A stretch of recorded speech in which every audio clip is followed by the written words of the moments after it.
No, the Buddha didn't teach no self. He taught a method. Ajahn Suwat used to like to point out a paradox in the Buddha's teachings. On the one hand, there's the teaching that, as we chanted just now, form, feeling, perceptions, thought fabrications, and consciousness are all not self. The six senses are not self. The eye, ear, nose, tongue, body, and mind are not self. But then, as he pointed out, there's the phrase, another passage that we chant again and again. I am the owner of my actions. The question is how to resolve the paradox. We have to note that it's there in the Buddha's teachings as well, as in the passage we chanted just now, where the Buddha talked about the aggregates being not self. But then there are other passages where also talks about taking the self as your mainstay, as your refuge. Take the self as your governing principle. Remind yourself, if you're ever tempted to leave the practice, that you got onto this path because you loved yourself. You didn't want to suffer, you wanted to put an end to suffering. And if you abandon the path, is it because you want to continue suffering? Do you not love yourself anymore? If you have any concern for yourself, you want to stick with the path. There's also a passage where Venwananda says that it's necessary to have a sense of conceit, which basically means your sense that I am. Even though we're here ultimately to put an end to conceit, we use conceit to do it.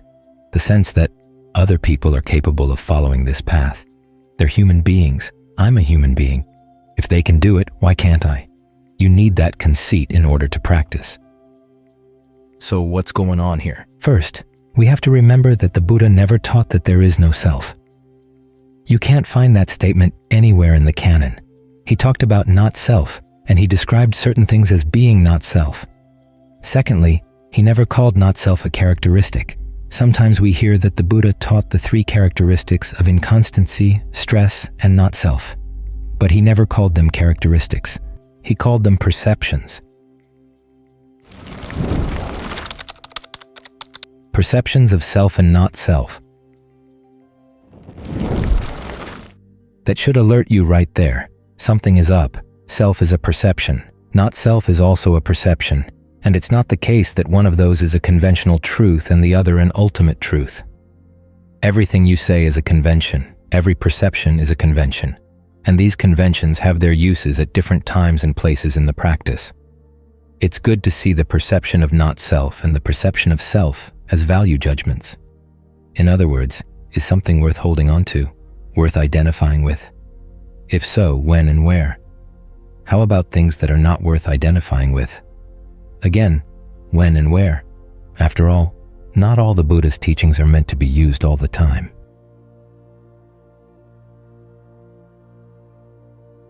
There are only two teachings that he identified as categorical.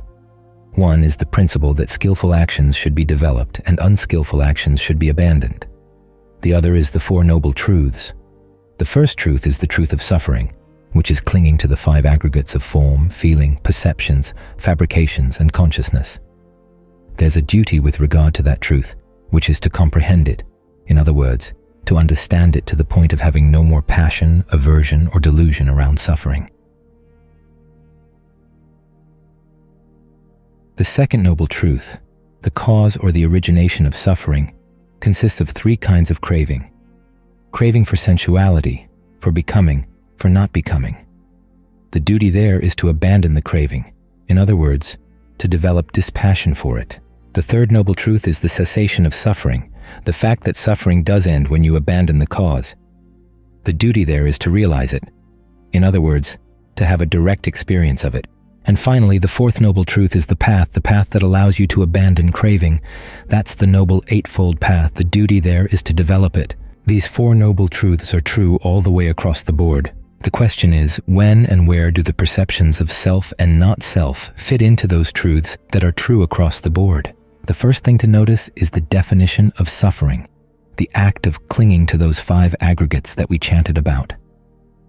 When they're not clung to, they're not going to create a burden on the mind.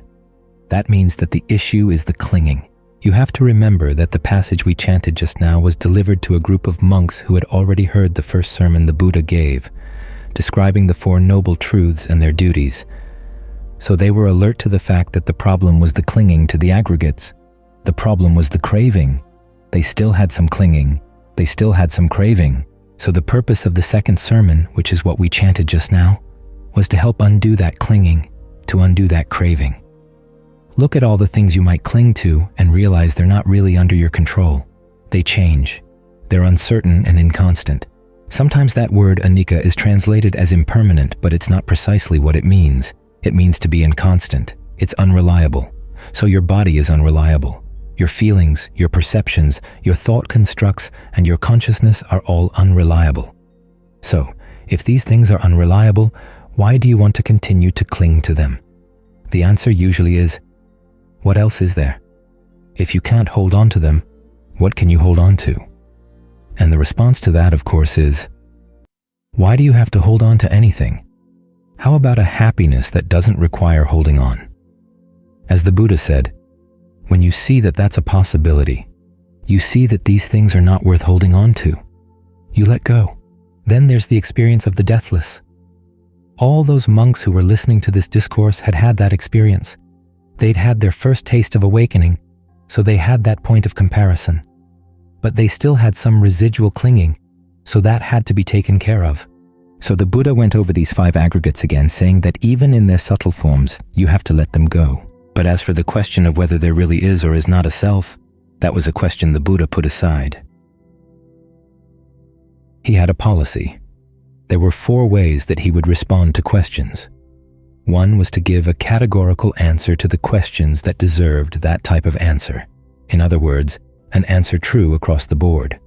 Second would be questions that deserves an analytical answer, where he had to redefine the question before he could answer it. Third was cross-questioning. He questioned the understanding of the person asking the question before giving the answer. And then the fourth were the questions he simply put aside because they were not worth answering.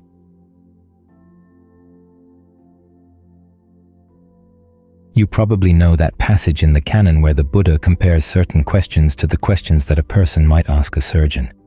A man has been shot by an arrow in a battle. They carry him to the surgeon who's going to take the arrow out. But the patient says, "Wait a minute. Before you take out this arrow, I want to know who shot the arrow. I want to know what feathers it was made of, what wood it was made of, and who made it."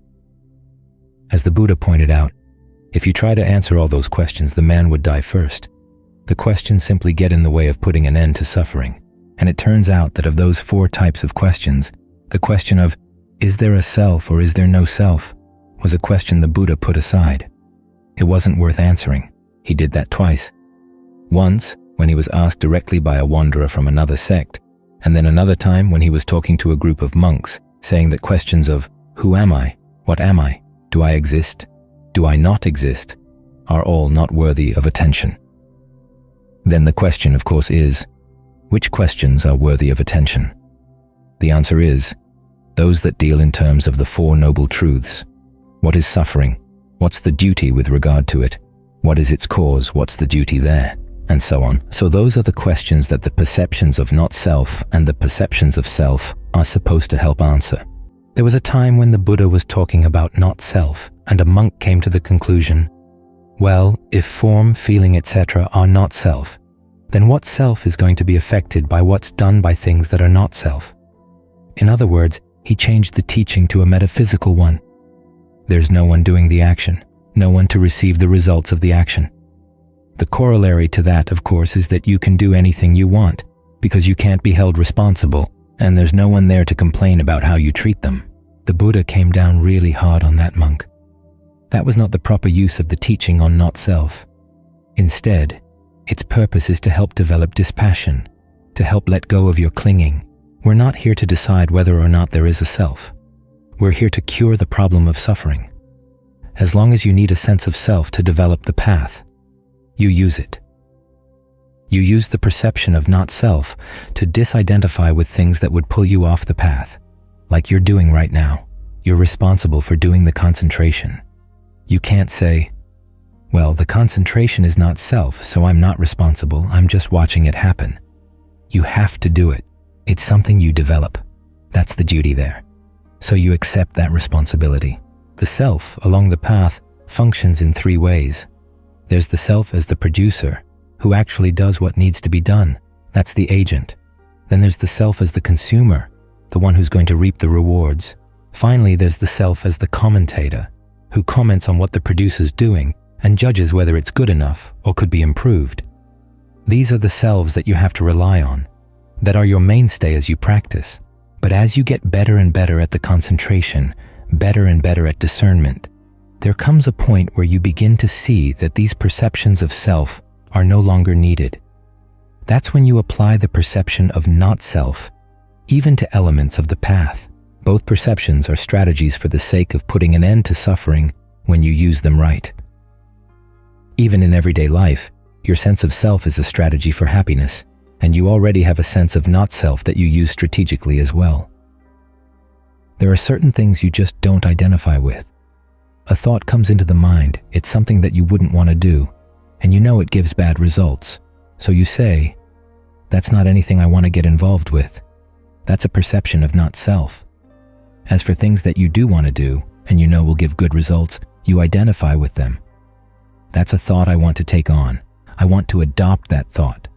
So, you're already using these perceptions as you need them. There comes a point in the practice, though, where you don't need the perception of self anymore. That's when you use the perception of not self across the board. But that doesn't mean you arrive at the truth that there is no self. After all, not self too is a perception. It's something you've got to let go of. It's one of those aggregates that, if you cling to it, is going to keep you suffering. So ultimately, you let go of both perceptions. Nibbana was self or not self. There was a time in Thailand years back when there was a controversy over whether Nibbana was your true self or not. The controversy started in monasteries, and then it spread, if you can imagine, into the newspapers. It was everywhere in the country. Imagine a tabloid newspaper in the United States debating the issue of whether Nibbana was self or not self. The New York Daily News, the New York Post. Well, that's what you had in Thailand. So someone asked Ajahn Mahabua whether Nibbana was self or not self, and he said Nibbana is Nibbana. When you get to that point, you don't need the perception either of self or not self, because they're just perceptions. You've got to let go of them. Or as Ajahn Suwat once put it, when you arrive at Nibbana, you arrive at the ultimate happiness, and it's so total that you don't even care to ask the question of whether there's anybody experiencing it or not. The experience itself is so total, so satisfying, that it puts an end to all questions of that sort. So we're not here to see that there is no self. Sometimes you have experiences in meditation where you can convince yourself that you've seen that there is no self. But what kind of experience would actually confirm that? What you can see is when you use the perception of self. What happens? Is there suffering? Is there not? When you use the perception of not self, is there suffering? Is there not? And to what extent do these perceptions help you develop the path, help you take on the duties of the Four Noble Truths, and get rid of whatever clinging you have? No matter how you identify yourself around the aggregates, as a permanent self or an impermanent self, a separate self or a connected self, an infinite self or a finite self. Any way you might identify self around those aggregates will eventually cause suffering, but sometimes you have to take on some of the suffering of holding on to an idea of self in order to do the path. But then, when the skill is mastered, you can let it all go. After all, that's what we're here for. Not to answer the question of whether or not there is a self, but to answer the questions of why is there suffering and what can be done to put an end to it. Those are the questions worth asking. It's through the meditation that you answer them. And you'll know for yourself when you've had that experience when everything falls away, outside of space and time, something that can be touched as you work here in the present moment, and opens up outside of the present moment. That can confirm, yes, there is no suffering there. That's a question you can answer. So to whatever extent you need the perception of self to get there, use it. When the time comes to put it aside, use the perception of not self, and then put that aside as well. That's when you've accomplished what the Buddha's teachings are all for.